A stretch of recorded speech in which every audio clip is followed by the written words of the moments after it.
Hello प्यारे मित्रों, जय हिंद, नमस्कार, गुड मॉर्निंग, सुप्रभात। आइए आपकी अपनी करंट की क्लास में मैं डेली की तरह आज भी बहुत बहुत आप लोगों का स्वागत और अभिनंदन करती हूँ। आज है 8 नवंबर और 8 नवंबर की करंट अफेयर्स को हम लोग देखना स्टार्ट करते हैं। ठीक है, देखिए थोड़ा सा मैं पेन को छोटा कर लूँ, पेन बहुत मोटा था। तो चलिए स्टार्ट करते हैं। देख पा रहे हैं आप लोग 8 नवंबर लिखा हुआ, 8 नवंबर 2023 की करंट अफेयर्स है। तो बता देना चाह रही हूँ कि अगर आप किसी भी एग्ज़ाम की तैयारी कर रहे हैं तो जिसमें करंट से प्रश्न पूछे जाते हैं तो आप इस क्लास को देख सकते हैं, अपने दोस्तों को शेयर कर सकते हैं। प्लीज़ जो लोग नए हैं चैनल सब्सक्राइब कर लें ताकि डेली आपको करंट की क्लास प्राप्त हो सके। और देखिए, क्लास स्किप मत किया करिए, क्लास को पूरा देखा करिए और देखने के बाद क्लास को लाइक करना भी बनता है। कोई इतना मेहनत करता है तो उसको एक लाइक के द्वारा मोटिवेशन दीजिए, आप लोग मोटिवेट करिए और कि ताकि मैं और भी अच्छी से अच्छी क्लास बना सकूं, आप लोगों के लिए क्लास ला सकूं। ठीक है, तो एक लाइक, प्लीज़ एक लाइक कर दिया करिए और एक प्यारा सा कमेंट भी किया करिए। ठीक है, तो चलिए स्टार्ट करते हैं, प्रश्नों पे आते हैं हम लोग सीधे। सबसे पहला प्रश्न पूछा जा रहा है, किस स्थान पर ऑस्ट्रेलिया भारत शिक्षा और कौशल परिषद की पहली बैठक का आयोजन किया गया है? तो ये आयोजन किया गया है गांधीनगर, गांधीनगर गुजरात, गुजरात में पड़ता है। गुजरात की राजधानी है, आप लोग जानते ही हैं कि गुजरात की जो राजधानी है वह गांधीनगर है। और यह पहली बार हो रहा है कि ऑस्ट्रेलिया, मतलब ऑस्ट्रेलिया और भारत क्रिकेट में साथ खेलते थे, लेकिन ये पहली बार हो रहा है कि जो शिक्षा और कौशल परिषद की पहली बैठक हो रही है। ठीक है, शिक्षा के माने में बैठक किया जा रहा है, बैठक हो रही है। तो ऑस्ट्रेलिया की जो शिक्षा मंत्री हैं जेसन क्लियर और भारत के शिक्षा मंत्री जो है धर्मेंद्र प्रधान जी, धर्मेंद्र प्रधान, ये दोनों लोगों ने मिलकर एक बैठक का आयोजन किया है। और इस बैठक का जो आयोजन क्यों किया गया है, क्योंकि ऑस्ट्रेलिया में भारत में ऑस्ट्रेलियाई कैंपस खुलेंगे अर्थात पहले ये रूल था कि भारत की जो डिग्री है, अगर आप जैसे आप बीएड कर रहे हैं तो साथ में एमए नहीं कर सकते, एमए कर रहे हैं तो बीए कर रहे हैं तो कोई और डिग्री नहीं ले सकते। लेकिन अब भारत सरकार के द्वारा ये रूल चेंज कर दिया गया है। तो आज अगर आप भारत में कोई और डिग्री कर रहे हैं, कि किसी और डिग्री ले रहे हैं और पे ऑस्ट्रेलियाई कैंपस खुल रहा है तो आप ऑस्ट्रेलिया की भी कोई एक डिग्री ले सकते हैं। ठीक है, दोनों एक साथ में एक साथ कर सकते हैं। तो इसके लिए ये बैठक का आयोजन किया गया, तो इससे तो बहुत ही फायदा होगा सबको। ठीक है, और एक जानकारी और रखिए आप लोग कि ऑस्ट्रेलिया में सबसे ज़्यादा यूरेनियम है, यूरेनियम जो है वह ऑस्ट्रेलिया में है। ठीक है, ऑस्ट्रेलिया में यूरेनियम है। भारत में जो है ये क्या है, थोरियम, भारत में है थोरियम। ठीक है,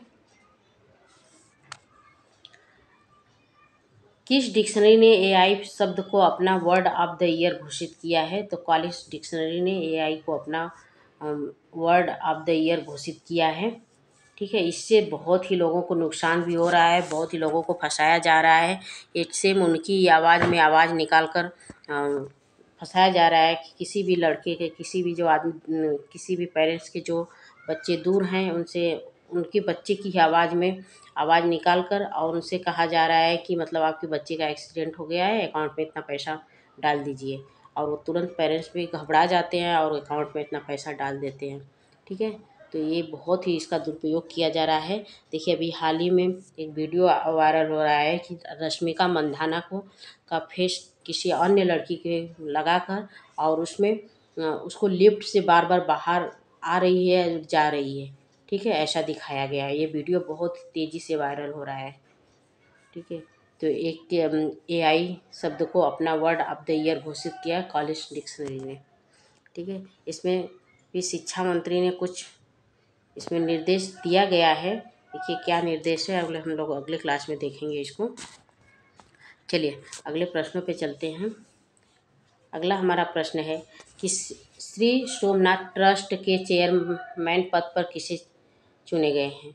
कौन ऐसा व्यक्ति है जिन्हें सोमनाथ ट्रस्ट के चेयरमैन के पद पे की नियुक्ति की गई है? तो वो हमारे प्रधानमंत्री नरेंद्र मोदी जी हैं, जिन्हें सोमनाथ ट्रस्ट, सोमनाथ मंदिर एक गुजरात में ही पड़ता है, गुजरात में पड़ता है। ठीक है, और में ने सोमनाथ ट्रस्ट के चेयरमैन के पद पर नियुक्त किया गया है और ये 74 साल में पहली बार हो रहा है। 74 साल के बाद यह पहली बार हो रहा है कि किसी एक ही व्यक्ति को लगातार 5 साल तक के लिए ट्रस्टी बनाया गया है। ठीक है, 5 साल के लिए श्री नरेंद्र मोदी जी को ट्रस्टी बनाया गया है। अभी हाल ही में सॉब नामक कंपनी ने भारत का पहला 100% FDI हासिल किया है। ये कंपनी किस देश की है? तो ये कंपनी स्वीडन की है। स्वीडन की कंपनी है। 100% इसमें यह हाल ही में 100% जो कंपनी सॉब है, ये रक्षा परियोजना में भारत का पहला 100% किसमें? रक्षा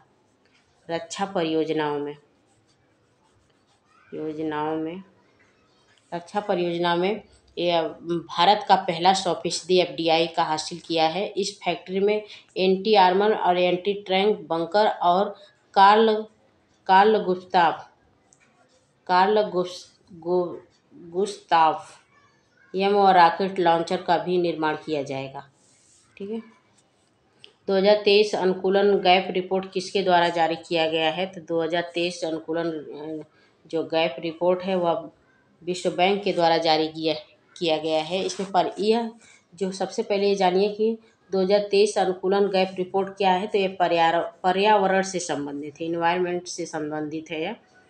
ठीक है, पर्यावरण से संबंधित है। यह विकसित देश और विकासशील देशों के अनुकूलन में गैप रखा गया है। तो इसमें जो गैप है वह 15% का गैप दिखाया गया है। ठीक है, 15% की कटौती की गई है इसमें। और यह विश्व बैंक के वर्ल्ड बैंक के द्वारा यह जारी किया गया है। हाल ही में किस दिन डॉक्टर CV रमन की 135वीं जयंती मनाई गई? तो 7 नवंबर को डॉक्टर CV रमन की 135वीं जयंती मनाई गई है। और इसमें जान लीजिए कि सबसे पहले जानिए कि डॉक्टर CV रमन जी का जन्म कब हुआ था। तो CV रमन जी का जन्म जो है 1888 ईस्वी में होता है। 1888 ईस्वी में बिचुनापल्ली में हुआ था। ठीक है, बिचुनापल्ली नहीं से त्रिचुनापल्ली में इनका जन्म होता है। 1888 ईस्वी में त्रिचुनापल्ली में इनका जन्म होता है और 1970 ईस्वी में इनकी मृत्यु होती है। 1970 ईस्वी में इनकी मृत्यु होती है। ठीक है, इन्होंने प्रकाश का प्रकीर्णन